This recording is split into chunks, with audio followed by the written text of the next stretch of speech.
Why is it that my Momo made away from home usually does not taste the same? This is for all my Didi Bhai Daju Baini. ঘর দেখিন টারা, no গরু, no sungur. So you have to make do with kukra komasu. So firstly, please take notice of the hand keema chicken and the machine keema chicken. Usually at home, we tend to do the keema with our own kukuri, which has textures, while as the machine keema is too smooth. It's almost like a paste-like consistency. So it's two different marination. So in your machine keema, you will add in one whole cup of onion, whereas in your hand keema, you will add only 3/4 cup of onion. Otherwise, it's going to be too oniony. Again, in your machine keema, you will add 3/4 cup of oil, whereas in your hand keema, you will add only half a cup of oil. So you have to mix this really well. Add in all the basic ingredients like your salt, your soy sauce, and I will never miss an MSG. I don't know whatever it is, but I will not miss it. If you want to drink extra water, because that's what they say. Pura tirkha laksa bhanja, but I don't know. So almost a quarter tablespoon of MSG I've added, and I'm just going to mix it really, really well. Don't forget to add in your ginger. I forgot to take a video while doing it, but I did add in the clip later on. But make sure you marinate your chicken really well, mix it really good, and then let it rest at least for 1.5 hours. So that way even your onion will become a little softer because of the salt content. So it's easier to work with. So yeah, both the marination is done and keep it aside. There, my aduva, I forgot. Add in a half tablespoon of ginger. I think that would be perfect. If you want some more, you can add in 1 tablespoon. Just don't like overdo it, otherwise it'll just be a little gingery, a little tito. Otherwise, this is good. uh, and then you can start working with the maida, because the meat needs to rest and even the maida needs to be rested. So I did my maida, I think, an hour ago, and I'm just re-kneading it.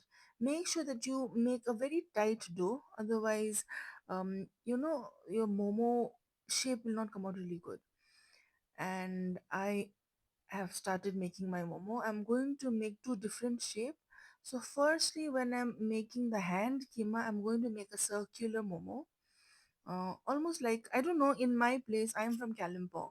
So in Kalimpong, this momo shape is usually sungurko momo. It's like pork momo.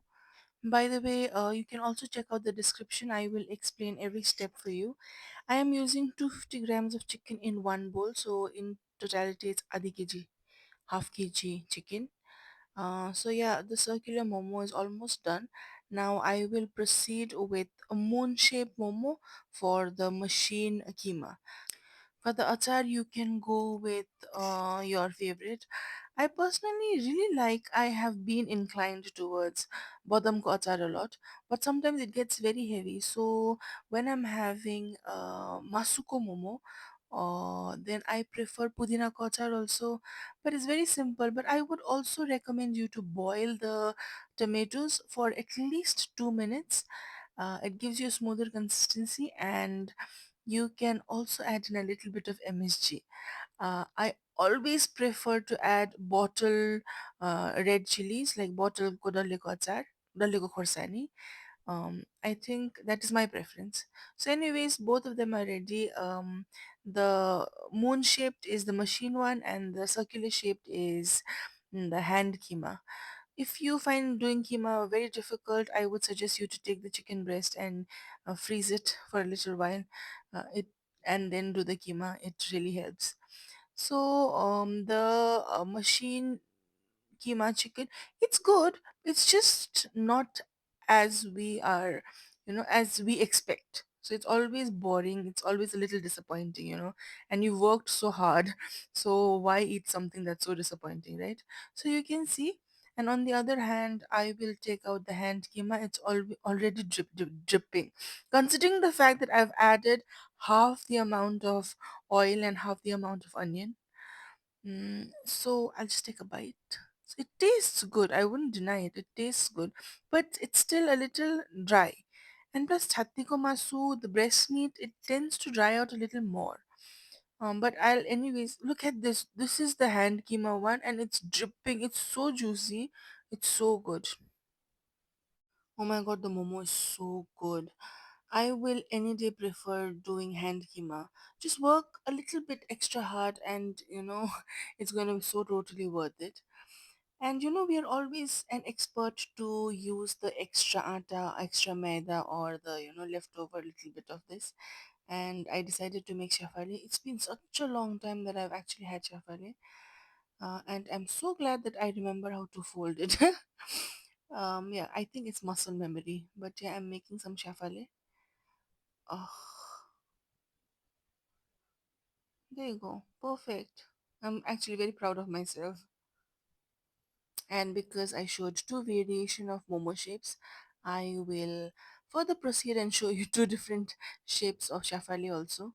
And if you have gorma john basi, then a little extra people, then you may as well make these tiny ones, because anyways these are made with leftovers, so you don't have a lot to spend.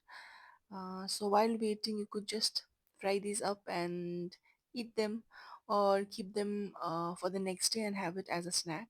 That's what we usually do, but frankly, I'm making everything the same day. I may as well just eat it. Look at that. It looks so pretty.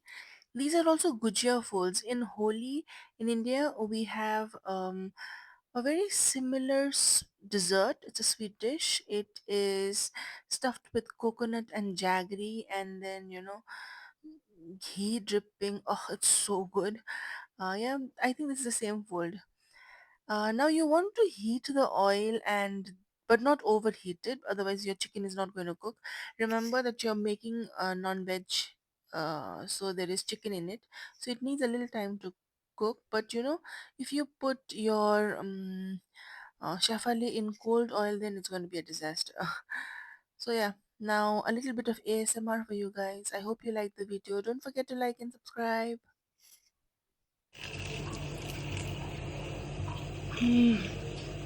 Smile, please.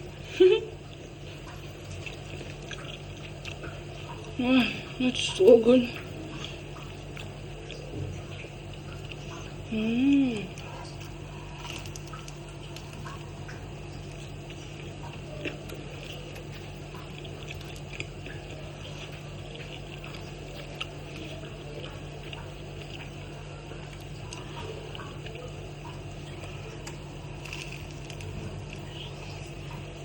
Mm.